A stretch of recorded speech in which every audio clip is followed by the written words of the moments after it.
Salut, c'est Jigsaw. Ton ordinateur est accessible au public et tu cherches le moyen le plus simple de protéger tes fichiers ou dossiers avec un mot de passe solide pour en contrôler l'accès.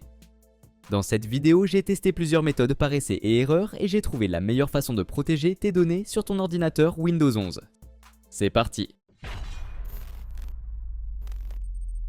J'ai testé beaucoup de programmes de sécurité, mais à mon avis, celui-ci est le meilleur jusqu'à présent.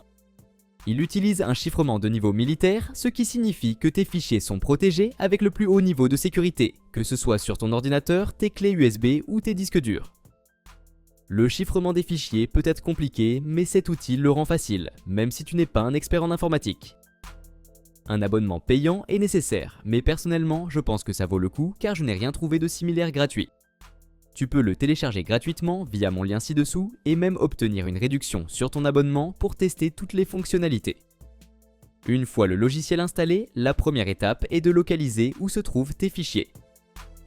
S'ils sont sur le disque dur de ton ordinateur, utilise les options sous disque local pour les cacher, les verrouiller ou les protéger. Pour les fichiers sur une clé USB ou un disque dur externe, choisis les options sous disque externe. Si tu veux contrôler qui peut accéder à tes fichiers sans le bon mot de passe, rends-toi dans la section Verrouiller des fichiers. Contrairement au fait de cacher, les fichiers verrouillés restent visibles dans le système de fichiers. À droite, choisis si tu veux verrouiller seulement certains fichiers, un dossier ou un disque de stockage complet.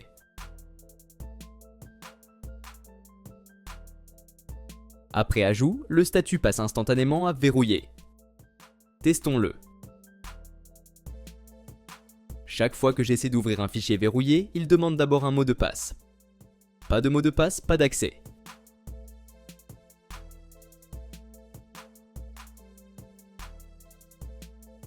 Si tu veux rendre des fichiers ou dossiers lecture seule, pour que les gens puissent voir ce qu'ils contiennent mais ne puissent ni modifier, ni supprimer, ni renommer sans mot de passe, va dans la section Protéger des fichiers. Tu peux choisir de protéger un fichier spécifique, un dossier précis, ou le disque de stockage complet.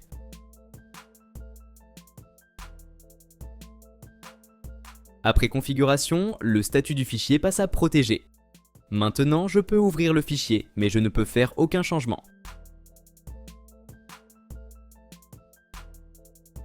La seule façon de modifier ou supprimer est de désactiver la protection.